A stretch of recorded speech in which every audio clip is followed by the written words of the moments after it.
This free step-by-step video comes to you directly from Haynes, creators of the world's best repair manuals. Fix your car or truck the right way with our accurate and reliable information at your side. You can complete more than 200 jobs on this vehicle when you purchase the complete online manual at Haynes.com. Spark plug replacement.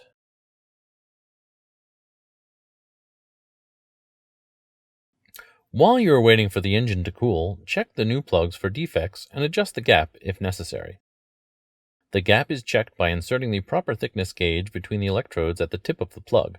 Spark plug manufacturers recommend using a wire-type gauge when checking the gap. The gauge should just slide between the electrodes with a slight amount of drag. If the gap is incorrect, use the adjuster on the gauge body to bend the curved side electrode slightly until the proper gap is obtained. If the side electrode is not exactly over the center electrode, bend it with the adjuster until it is.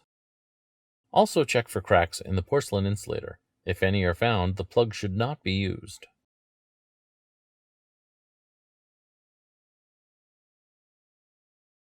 Open the driver's side door and pull the hood release lever located by the kick panel. Pull the hood safety latch forward, then raise the hood. Grasp the front of the cover and lift the cover up until the grommets in the cover are free of the ball studs. Then lift the rear of the cover until the grommets in the rear are free of their ball studs. Loosen the cable clamp nut. Insert a flat blade screwdriver between the clamp ends to slightly expand the clamp. Then disconnect the cable from the negative terminal of the battery. Once the cable has been disconnected, secure the cable end away from the battery terminal. Disconnect the electrical connector from the intake air temperature IAT sensor. Loosen the intake air hose clamp at the throttle body. Disconnect the intake air hose retainer using a screwdriver or trim tool. Remove the intake air hose mounting bolt.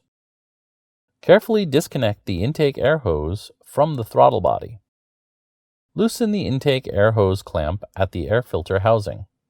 Then disconnect the fresh air tube from the intake air hose.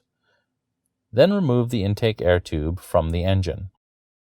Use a screwdriver to release the safety clips, then disconnect the electrical connectors from the ignition coils. Loosen and remove the coil mounting bolts. Remove the ignition coils from the spark plugs.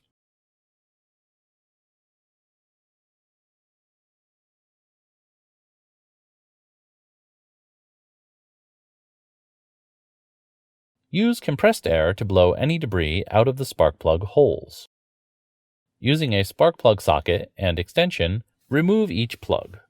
Repeat the same procedure for each plug.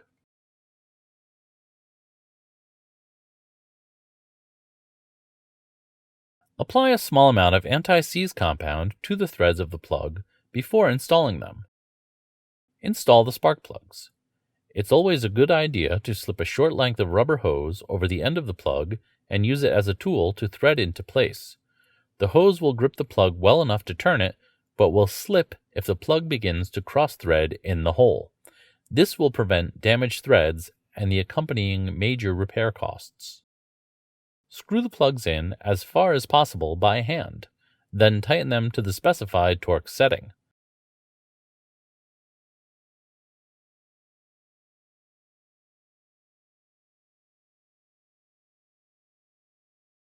It is a good idea to apply a dielectric compound to the inside of the coil boots where it contacts the spark plug. Install the ignition coils onto the spark plugs and connect the coil electrical connectors. Tighten the mounting bolts securely.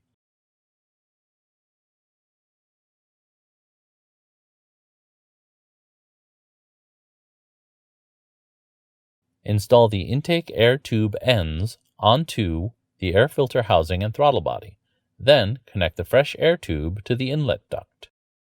Tighten the intake air hose clamp at the throttle body. Tighten the intake air hose clamp at the air filter housing. Reconnect the coolant hose retainer. If the retainer breaks, which is common, use a plastic zip tie to secure the hose in place. Then reconnect the electrical connector to the IAT sensor. Install the intake air hose plastic retainer, then install the intake air hose mounting bolt.